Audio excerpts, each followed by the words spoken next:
Welcome to PreMath. In this video, we have got this quarter circle with the center P and this semicircle with the center O, fully inscribed in a blue square PQST, as you can see in this given diagram, such that both of these are tangent to each other at this point of tangency C. And moreover, the area of this quarter circle is 2 pi centimeter square, whereas the area of this semicircle is pi centimeter square. And furthermore, this segment AB passes through this point of tangency C. And now our task is to calculate the value of this length AB. Please don't forget to give a thumbs up and subscribe.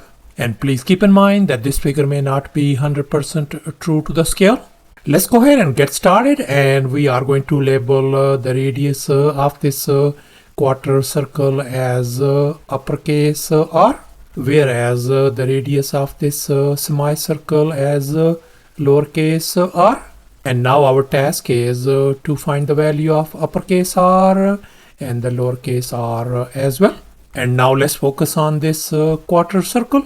And now let's recall the area of a circle formula. Area is always equal to pi r square, where uppercase R is the radius of this quarter circle. And since we are dealing with the quarter circle, so therefore the area of the quarter circle formula is going to be pi uppercase R square divided by 4. And in our case, the area of this quarter circle has been given to us as 2 pi. So therefore, we can write pi r square divided by 4 is going to be equal to 2 times pi. And now we can see this pi cancels out with this pi. So therefore, r square divided by 4 turns out to be equal to 2. And now I am going to multiply both sides by 4 to remove this fraction. So therefore our r square value turns out to be equal to 8.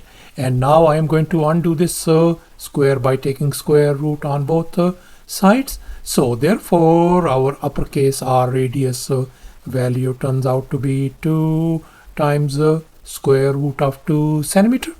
So thus our uppercase R radius value turns out to be 2 times square root of 2. And now we are going to focus on this semicircle. And now let's recall the area of a circle formula once again. Area of a circle is always equal to pi r square, where lowercase r is the radius. So therefore the semicircle area formula is going to be this pi lowercase r square divided by 2. And in our case, the area of this semicircle has been given to us as pi. So therefore we can write this one as pi times r square divided by 2 is going to be equal to pi. And now I am going to remove this fraction by multiplying the reciprocal, which is 2 divided by pi. And likewise I'm going to multiply this side by 2 divided by pi as well. And here we can see this 2 and 2 is gone, pi and pi is gone as well. So therefore lowercase r square turns out to be equal to this pi, and pi is gone. So this is going to be equal to 2. And I'm going to undo this square by taking a square root on both sides. So therefore our lowercase r value turns out to be equal to square root of 2 centimeter. So therefore the radius lowercase r of this semicircle turns out to be square root of 2 centimeter. And in this next step, I am going to connect this center O with this center P, as you can see in this next step. And now let's recall this crucial fact. The centers and the point of tangency are collinear. So no wonder these centers O, P and this point of tangency C lie on the very same line.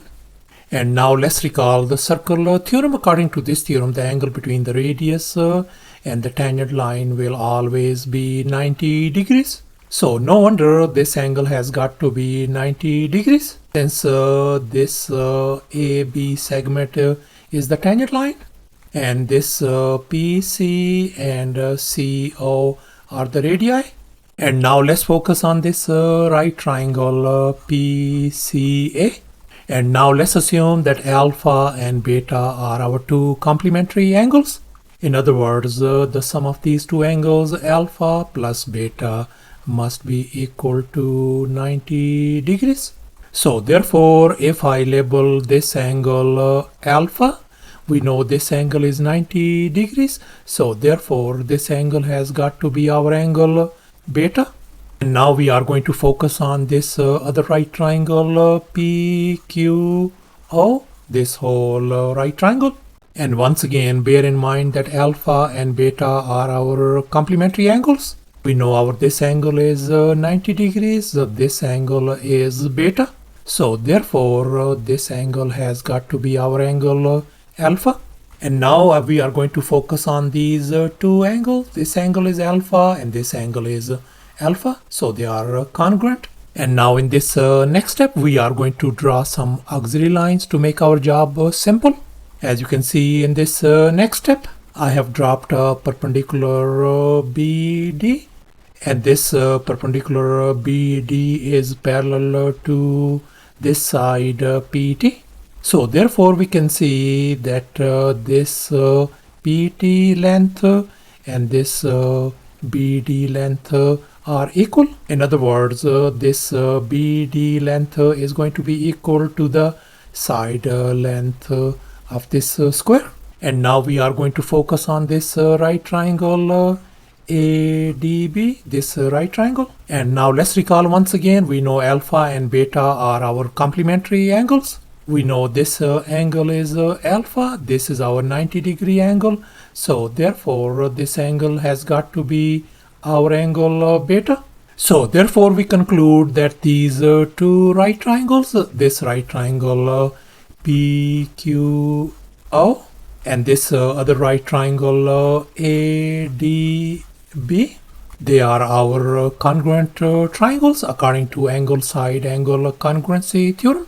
Since this side BD is equal to this side PQ, and since these two triangles are congruent, so therefore we conclude that this side AB is going to be equal to this side PO, as you can see in this given equation. And now I'm going to label this one as our equation number 1. And now let's make an observation. We can see that this PO length equal to segment PC plus the segment CO. As you can see over here, this whole PO length is going to be equal to this PC length and this CO length. And we can see that our this PC length is same as the radius uppercase R of this quarter circle. So therefore I'm going to replace this PC length with uppercase R. And furthermore we can see that this CO is the radius of this semicircle. So this has got to be lowercase r. So therefore I'm going to replace this CO with the lowercase r over here. And we know our uppercase R value is 2 times square root of 2. So therefore I'm going to substitute that 2 times square root of 2 value over here. And likewise our lowercase r value is square root of 2. So therefore I'm going to replace that lowercase r value with the square root of 2 over here. And if we combine these like terms, our PO length turns out to be 3 times square root of 2 centimeter. And now let's focus on this equation 1. And here I have copied down this equation 1 over here. AB length equals to our PO length. And here we figured out our PO length as 3 times square root of 2. So therefore we conclude that our this segment AB length has got to be 3 times square root of 2 centimeter.